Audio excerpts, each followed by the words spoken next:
समाजाच्या लोकांनी महात्मा ज्योतिबा फुल्यांना बोलून त्यांना महात्मा ही पदवी दिली. आज महात्मा हे जे नाव लागतं ते आगरी कोळी समाजाच्या मुळे महात्मा ज्योतिराव फुलेंना हे नाव मिळालंय. आपल्याकडे दुसरा एक महात्मा आहे, जो नकली महात्मा आहे. कोण आहे ते ओळखा तुम्ही, त्याचं नाव मी घेणार नाही. परंतु ज्याला आगरी कोळी समाजानं पदवी दिली त्या दुसऱ्या महात्म्याला कुठल्या समाजानं पदवी दिली नाही. पण महात्मा ज्योतिबा फुल्यांना महात्मा ही पदवी आगरी कोळी समाजानं बहाल केली त्यांच्या समाज परिषदेमध्ये.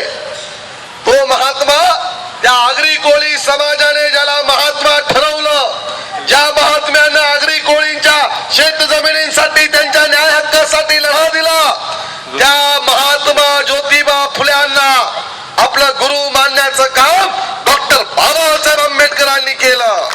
थोडक्यात सांगायचं कसं, साध्या सरळ भाषेत दादूस की शिवराय, शाहू महाराज, महात्मा फुले यांनी पाया रचला आणि त्या पायावर कळस बांधण्याचं काम डॉक्टर बाबासाहेब आंबेडकरांनी केलं.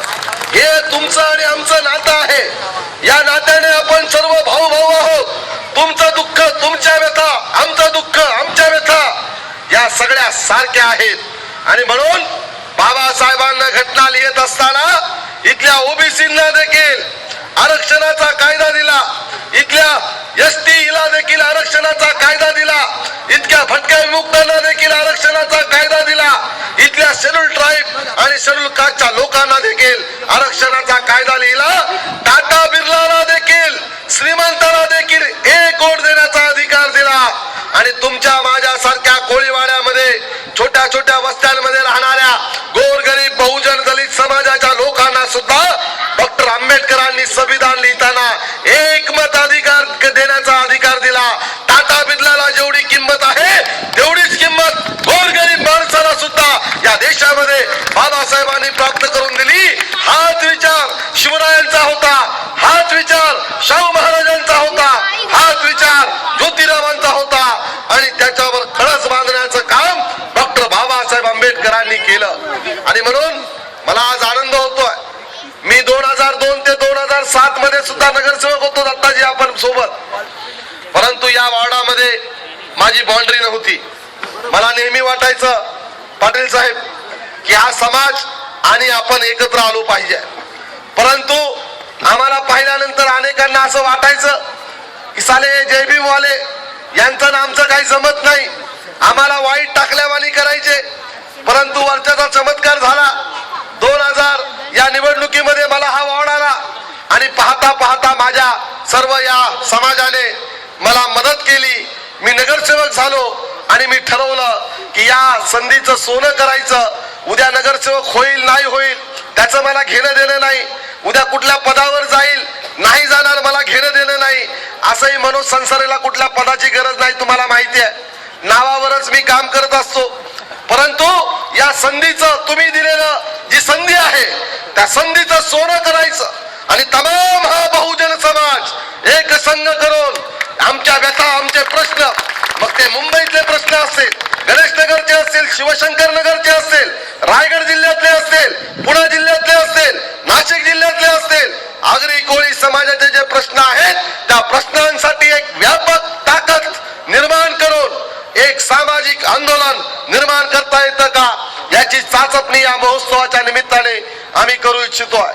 आणि म्हणून मी आवाहन करेल इथे बसणाऱ्या सर्व नेत्यांना की आपण अशी एक व्यापक अशी आंदोलन या महाराष्ट्रामध्ये निर्माण केलं पाहिजे, जे बहुजन दलित समाजाला सामाजिक दृष्ट्या, राजकीय दृष्ट्या कुणाला कुठं काम करायचं करू द्या, आम्हाला काही घेणं देणं नाही. मनोज संसारे कधी म्हणणार नाही की तुम्ही आमच्या पक्षाचं काम करा. जर म्हटलो तर तो 10 बापाचा. आम्ही कधीच म्हणणार नाही तुम्ही आम्हाला मत द्या. परंतु भाऊ म्हणून तुमच्या सामाजिक न्याय हक्कासाठी, तुमच्या आर्थिक उन्नतीसाठी, तुमच्या सांस्कृतिक उन्नतीसाठी, तुमच्या शैक्षणिक उन्नतीसाठी भाऊ म्हणून कधी तुम्ही आम्हाला आवाज द्या. तुमच्यासाठी लढण्यासाठी आम्ही बाबासाहेबांचे सैनिक सदैव तयार आहोत. आम्हीच शिवरायांचे सैनिक आहोत, आम्हीच बाबासाहेबांचे सैनिक आहोत. हे तुम्हाला सांगताना आम्हाला या ठिकाणी निश्चितपणे अत्यानंद होतो. आणि म्हणून काही लोकांच्या डोक्यात हे खूण असेल की हे राजकीय स्टेज आहे तर माफ करा, इथं कुठेही पक्षाचं नाव नाही, कुठेही पक्षाचा झेंडा लावलेला नाही आणि कुठेही मी माझा फोटो लावून हात जोडून तुम्हाला वेलकम करताना दिसणार नाही. हे सगळं जरी आम्ही केलेलं असलं तरी मोठेपणा घेण्याची आमची प्रवृत्ती नाही. आम्हाला एवढंच सर्वांना यातून अपेक्षित आहे की आपण सर्व एकत्र येऊया. अनेक आमच्या महिलांची संघटन शक्ती आहे, त्यांच्यासाठी काही योजना आपल्याला राबवता येतात का? अनेक आमचे सुशिक्षित बेरोजगार तरुण आहेत, त्यांच्यासाठी काही रोजगार आपल्याला उपलब्ध करून देता येतात का? काही उद्योगधंदे उपलब्ध करून देता येतात का? अनेक गोरगरीब लोक आहेत, त्यांना शिकण्याची इच्छा आहे परंतु शिक्षणासाठी आई वडिलांकडे पैसा नाही, त्यांना शिक्षणासाठी मदत करता येते का? अनेक लोक असे आहेत की ज्यांना अनेक गोष्टीची मदत लागते. आपण जर सर्व एकत्र आलो, एक संघटना निर्माण केली तर हे सगळे प्रश्न कुणाच्या दारामध्ये जाऊन हातपाय जोडून सोडवण्याची आम्हाला गरज भासणार नाही, तर आमचे प्रश्न आम्ही सोडवू शकतो हे मला या निमित्ताने आपल्या सर्वांना सांगायचं आहे. आणि म्हणून बंधू आणि भगिनींनो, या 10 दिवसामध्ये लावणी नृत्य आहे, या 10 दिवसामध्ये कोळी नृत्य आहे, या 10 दिवसामध्ये परिसंवाद होणार आहे, या 10 दिवसामध्ये आनंद शिंदे यांच्या कव्वालीचा कार्यक्रम आहे, या 10 दिवसामध्ये या ठिकाणी बिलेक शिंदे, आदर्श शिंदे यांचा ऑर्केस्ट्राचा कार्यक्रम आहे, आमच्या संगीत कला अकादमीचे मयूर रोडगे आणि त्यांच्या असणाऱ्या कलावंतांचा मोठा फिल्म स्टार नाईट या ठिकाणी होणार आहे. वेगवेगळा कीर्तन आहे, भजन आहे, महिलांसाठी कार्यक्रम आहेत, वेगवेगळ्या प्रकारचे कार्यक्रम आहेत, ज्यातून आपण एक संघ होऊन एक आनंद लुटू आणि आनंद लुटताना सांस्कृतिक कार्यक्रमातून समाज प्रबोधन अशा प्रकारची आमची सर्वांची या ठिकाणी मनीषा आहे.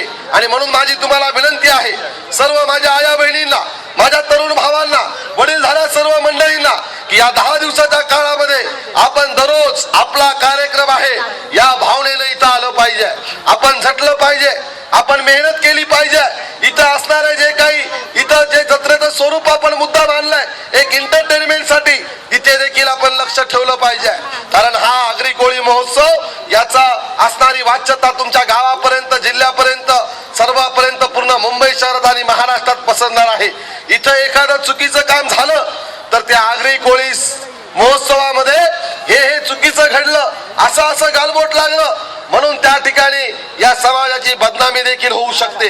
माझी विनंती आहे सर्वांना, आया बहिणींना आणि तरुण भावांना, माझ्या सर्व मित्रांना, की आपण रोजच्या रोज स्वतःचा महोत्सव आहे, इथं हा महोत्सव भरवणाऱ्यांनी भरवलाय, आम्ही फक्त टिंगल टवाळा करायला येऊ, आम्ही फक्त फिरायला येऊ, मजा घ्यायला येऊ, ही भावना तुम्ही ठेवू नका. मजा घ्या, फिरा, आनंद लुटा, परंतु त्यासोबतच हा महोत्सव यशस्वी कसा होईल, कोणी वाईट प्रवृत्तीचे लोक इथं येऊन काही वाईट प्रकार करणार नाहीत ना.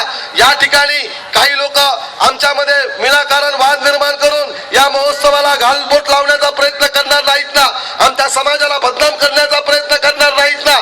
याचा देखील दखल आपण सर्व असणाऱ्या गणेश नगर, शिवशंकर नगरच्या असणाऱ्या सर्व जनतेने घ्यावं. मी आणि माझे सहकारी कार्यकर्ते आम्ही 10 दिवस या ठिकाणी रोजच्या रोज असणार आहोत, कमिटीचे लोक देखील असणार आहोत, परंतु आपण सर्वतोपरी या महोत्सवासाठी आपलं योगदान द्यावं. हा पहिलं वर्ष आहे, निश्चितपणे पुढच्या वर्षी हा महोत्सव इतक्या मोठ्या स्वरूपात वाढला पाहिजे की तुमच्या रायगड जिल्ह्यामधनं, तुमच्या ठाणे जिल्ह्यामधनं, तुमचे पुणे आणि नाशिक जिल्ह्यांमधनं या ठिकाणी गावाच्या गावातनं लोक गाड्या भरून भरून या महोत्सवाला आले पाहिजेत.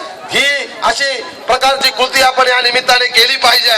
आणि आज सुरुवात होते, अजून 9 दिवसाचा कार्यक्रम बाकी आहे. ज्या ज्या ठिकाणी आपले गावी आपले लोक असतील, ज्या ज्या गावचे आपण असाल, आपण फोन करा. आपले गाव काही लांब नाहीयेत, 1 तासामध्ये माणूस अलिबागला जातो, 1 तासामध्ये माणूस पेण पनवेलला जातो, रोह्याला जातो. आपण फोन करा, सुट्टीच्या दिवशी आपल्या गावाकडच्या मंडळींना मुद्दाम बोलून घ्या.